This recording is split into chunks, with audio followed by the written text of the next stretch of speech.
Everyone, warm welcome to maths Vedika. मैं हूं रितु शुक्ला। कैसे हैं आप लोग? उम्मीद करती हूँ कि सब लोग अच्छे होंगे और अच्छी तरीके से पढ़ रहे होंगे। ठीक है, मेरे चैनल के द्वारा जो भी आपको क्लासेस प्रोवाइड की जा रही हैं वो सारी क्लासेस आप देख रहे होंगे and hopefully those classes are beneficial for all of you. ठीक है, तो हम एक्सरसाइज 5.1 पढ़ रहे थे जिसमें हमने क्वेश्चन नंबर 1 से पार्ट 1 एंड पार्ट 2 कंप्लीट कर लिया था। और आज हमें क्या पढ़ना है? आज हमें क्वेश्चन नंबर 1 का पार्ट 3 एंड पार्ट 4 पढ़ना है। तो देखते हैं कि इसको किस तरीके से सॉल्व करना है और इसमें क्या पूछा जा रहा है। सिचुएशन आपको इस क्वेश्चन की पता थी। इन्होंने क्या किया है, दो सिचुएशन दी हुई है और कहा है कि इन सिचुएशंस को जब आप न्यूमेरिकली नोट डाउन करेंगे तो जो आपको नंबर्स मिलेंगे वो आपको बताने हैं कि अर्थमेटिक प्रोग्रेशन में है या नहीं, और अगर है तो फिर क्यों है, ये इनको आपको बताना पड़ेगा। ठीक है, तो देख लेते हैं पहला सिचुएशन क्या है। The cost of digging a well after every metre of digging when it cost ₹150 for the first metre and rises by ₹50 for each subsequent metre. देखिए ये क्या कह रहे हैं, ये कह रहे हैं कि जो डिगिंग हो रही है, अगर आप 1 मीटर डिगिंग करते हैं तो 150 पे किया जाएगा। ठीक है, 1 मीटर पर। फिर और आगे बढ़ गए, मान लीजिए 1 मीटर आपने और डिगिंग करी तो कितना हो गया? अब 2 किलोमीटर की डिगिंग हो गई, एक ये और एक ये। तो जब 2 किलोमीटर की डिगिंग हो जाएगी तब कितने रुपए पे किए जाएंगे? तब 150 + 50 यानी कि 200 पे किए जाएंगे। सिमिलरली मान लीजिए कि 1 मीटर और डिगिंग हो गई है ना, ये मीटर है ना, 1 मीटर की डिगिंग और कर दी तो अब कितने मीटर की डिगिंग हो गई? 3 मीटर की डिगिंग हो गई। तो यहाँ पर अब आपको कितना पे किया जाएगा? पहली बार पे 150, दूसरी बार पे 200। तो अब कितने? 200 + 50 यानी कि 250 पे किया जाएगा। फिर 1 मीटर की डिगिंग कर दी मान लीजिए, तो कितनी डिगिंग हो गई? 4 मीटर की डिगिंग हो गई। अब कितने पे करने होंगे? 250 + 50 यानी कि 300 रुपीज पे करने होंगे। ये यहाँ पर पूरी सिचुएशन है। अब इस सिचुएशन को हम लोग थोड़ा से अच्छे से नोट डाउन कर लेते हैं। तो देखिए अब हम लोग इस बात को कैसे लिखेंगे। कॉस्ट ऑफ, किसकी कॉस्ट हो रही है? डिगिंग की। Cost of digging 1 metre well. जब आप वेल में 1 मीटर की डिगिंग कर रहे हैं या खुदाई कर रहे हैं तब आपको कितने रुपए पे करने जा रहे हैं? ₹150। Similarly cost of digging 2 metre well, जब 2 मीटर की होगी तब क्या हो जाएगा? ये 150 में 50 ऐड कर दीजिए यानी कि कितने हो गए? 200 रुपीज पे किए जाएंगे। Similarly cost of digging 3 metre well, तब इसमें क्या होगा? इसमें आप 200 में 50 ऐड कर दीजिए तो कितने लगेंगे? 250 रुपीज। एक और देख लेते हैं, cost of digging 4 metre well. इसमें क्या होगा? 250 में 50 ऐड कर दीजिए यानी कि कितने रुपए पे किए जाएंगे? 300 रुपीज पे किए जाएंगे एंड सो ऑन। तो इस तरीके से जो आपको नंबर्स मिल रहे हैं वो क्या मिल रहे हैं? 150, 200, 250, 300 एंड सो ऑन। ठीक है, अब क्या करते थे, अब हमें देखना है कि ये एपी में है या नहीं। तो इसके लिए क्या करेंगे, हमें चाहिए कॉमन डिफरेंस। तो कॉमन डिफरेंस कैसे आता है? हमने एज्यूम कर लिया कि 150 को हमने A1 लिख दिया, ये A2, ये A3, ये A4 एंड सो ऑन। अब हमें चाहिए कॉमन डिफरेंस जो कि होता है D। और ये कैसे आएगा? जब आप दो कॉन्जिक्यूटिव टर्म्स का डिफरेंस लेंगे। जैसे कि आप A2 - A1 करेंगे तो जो डिफरेंस आएगा वो बराबर होना चाहिए, इक्वल होना चाहिए किसके? A3 - A2 के। ये भी इक्वल होना चाहिए किसके? A4 - A3 के एंड सो ऑन। अगर ऐसी सिचुएशन बनती है तो जो ये नंबर्स हमें मिले हैं ये किस में होंगे? ये एपी में होंगे। और अगर ऐसी सिचुएशन नहीं बनती है कि दो कॉन्जिक्यूटिव टर्म्स का डिफरेंस हर बार इक्वल नहीं आता है तो फिर एपी में नहीं होगा। ठीक है, तो चलो ले लेते हैं A2 - A1। A2 क्या है? 200, A1 क्या है? 150। इसका डिफरेंस क्या आएगा? 50। अब A3 minus A2, A3 minus A2, A3 क्या है 250, A2 क्या है 200, इसका डिफरेंस भी क्या आएगा 50। A4 minus A3, A4 is 300 minus 250 is equals to 50.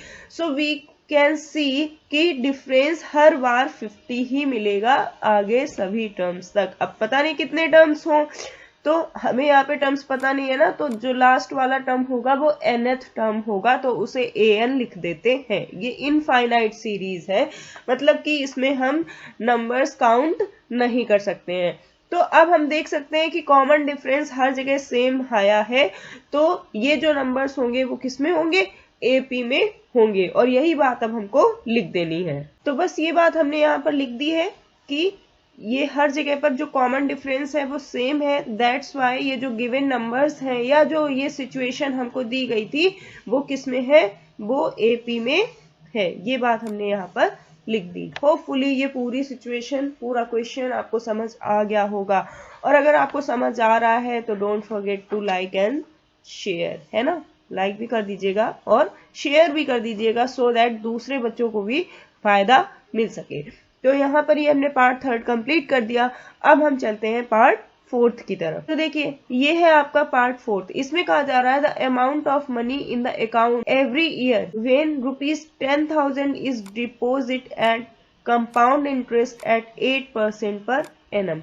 देखो अब इसको समझाती हूँ ये क्या कह रहे हैं। देखिए ये कह रहे हैं कि किसी पर्सन ने मान लीजिए अपने बैंक अकाउंट में कुछ रुपए जमा किए, जो आप रुपए जमा करने जाते हैं उसे कह देते हैं प्रिंसिपल। क्या कह देते हैं, प्रिंसिपल। और ये प्रिंसिपल क्या था, ये प्रिंसिपल था 10,000 रुपीज, ठीक है। अब उसने ये जब रुपए जमा किए तो बैंक ने या कोई भी ऑर्गेनाइजेशन ने इससे क्या कहा कि आपको हम इंटरेस्ट देंगे, लेकिन कैसा इंटरेस्ट देंगे, कंपाउंड इंटरेस्ट देंगे। क्या देंगे, कंपाउंड इंटरेस्ट देंगे, ठीक है। और जो इंटरेस्ट रेट होगा वो क्या होगा, वो 8% होगा हर साल, एवरी ईयर।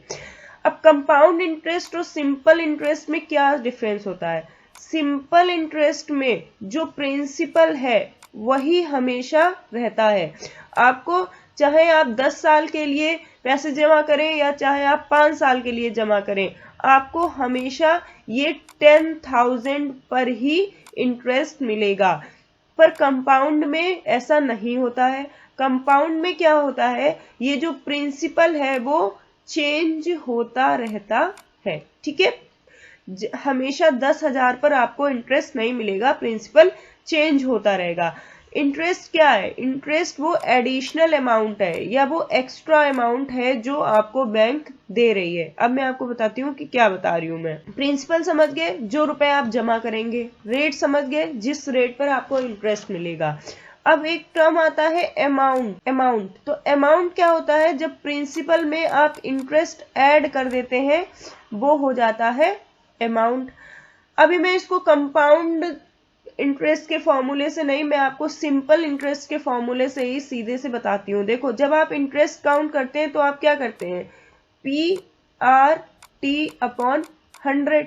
P क्या है, प्रिंसिपल जो आपने पैसे जमा किए, ठीक है। R क्या है, ये रेट, और T मतलब टाइम, कितने समय के लिए जमा किए, 1 साल के लिए मान लीजिए जमा किए तो आप यहाँ पर 1 लिख देंगे अपॉन 100।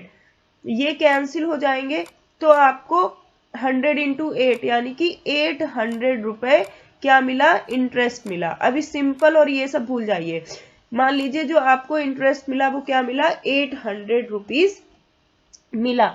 तो जब आपने 10,000 रुपए जमा किए 8% रेट पर 1 साल के लिए, तो आपको इंटरेस्ट यानी कि जो एक्स्ट्रा मनी मिलेगी वो कितनी मिलेगी, 800 रुपीज मिलेंगे। इतनी बात समझ में आ रही है।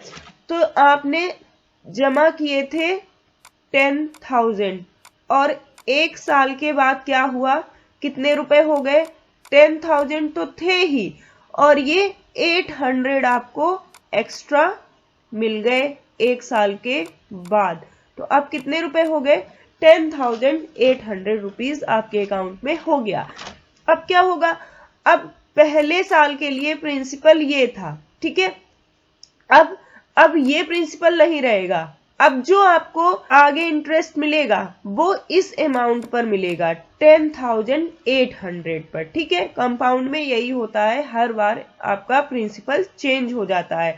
अगर यहाँ पर सिंपल होता तो हर बार आपको इंटरेस्ट 10,000 पर मिलता, लेकिन अब क्या होगा, अब 10,800 पर मिलेगा, ठीक है। तो अब बात करते हैं सेकेंड ईयर में। अब आपने क्या किया, यहाँ पर ये 10,000, चलो यहाँ पर लिख लेती हूँ, ये फर्स्ट ईयर के बाद 10,800 हो गया।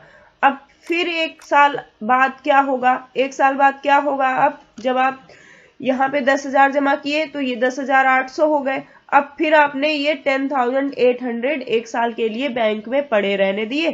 फिर जब आप गए अपना अकाउंट चेक करने, तब क्या हुआ होगा, एक साल बाद जब आप पहुंचे तो आपको फिर एक साल का इंटरेस्ट मिल गया होगा।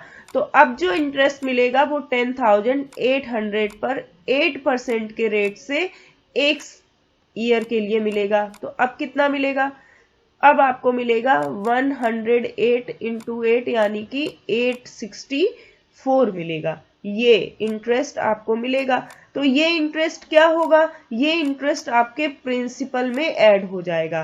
प्रिंसिपल में ऐड हो जाएगा मतलब 10,800 में ये वाला पैसा अब आप क्या करेंगे, ऐड कर देंगे।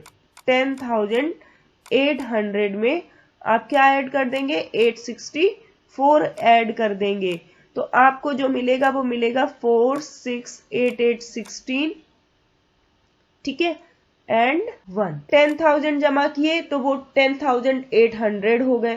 फिर 10,800 एक साल के लिए जमा किए तो वो 11,664 हो गए, एंड सो ऑन। इस तरीके से आपका ये चलता जाएगा, ठीक है। तो जो बात मैंने ये यहाँ पर आपको करके दिखाई थी वो बात मैंने यहाँ पर लिख दी कि पहले साल जो अमाउंट था वो कितना था, 10,000 था। सेकेंड ईयर में क्या हुआ, वो अमाउंट 10,800 बन गया। थर्ड ईयर में वो अमाउंट इतना हो गया, 11,664, एंड सो ऑन। इसी तरीके से आगे चलता जाएगा। तो यहाँ पर जो आपको नंबर मिले हैं वो क्या मिले हैं, 10,000, ठीक है, 10,800, 11,664 एंड सो ऑन। अब आपको क्या चाहिए, अब आपको चाहिए डी यानी कि कॉमन डिफरेंस। और ये कॉमन डिफरेंस कैसा होना चाहिए, सेम होना चाहिए। तो चलिए अब हम लोग डी कैलकुलेट करते हैं। इसको A1 एज्यूम कर लेते हैं, इसको A2, इसको A3 एंड सो ऑन, ऐसे ही चलता जाएगा। तो डी हमेशा सेम होना चाहिए, यानी कि A2 माइनस A1 का जो डिफरेंस है वो इक्वल होना चाहिए किसके, A3 माइनस A2 के। और ये ऐसे ही आगे तक चलता जाएगा। तो A2 माइनस A1, जरा बताइए क्या हो जाएगा, 10,800 माइनस 10,000, आपको क्या मिलेगा, 800 मिलेगा। A3 माइनस A2 क्या मिलेगा, 11,664 माइनस 10,800, तो ये आपको क्या मिलेगा, 4, ठीक है। तो ये आपको 864 मिलेगा। तो क्या यहाँ पर ये कॉमन डिफरेंस सेम है, यहाँ पर कॉमन डिफरेंस सेम नहीं है। दैट मीन्स कि जो ये सिचुएशन इन्होंने दी थी उसके जो नंबर्स हमें मिले हैं वो एपी में नहीं होंगे, और यही बात आपको अब लिख देनी। यही बात मैंने यहाँ पर लिख दी है कि ये कॉमन डिफरेंस हर टर्म के लिए सेम नहीं है। दैट इज वाई ये गिवन सिचुएशन एपी में नहीं होगी, ठीक है। तो इस तरीके से हमने क्वेश्चन नंबर 1 यहाँ पर कंप्लीट कर लिया है। होपफुली आप सबको अच्छा लगा होगा, चीजें आपको अच्छे से समझ आ गई होंगी। अगर आपको कोई प्रॉब्लम है तो do mention in the comment section, मैं जरूर रिजॉल्व करूंगी आपकी क्वेरीज को, ठीक है। तो इसी उम्मीद के साथ कि आप मेरे साथ बने रहेंगे, मैं आपसे विदा लेती हूँ। अब नेक्स्ट क्लास में नेक्स्ट क्वेश्चन के साथ मिलूंगी, तब तक के लिए do practice and have a nice day.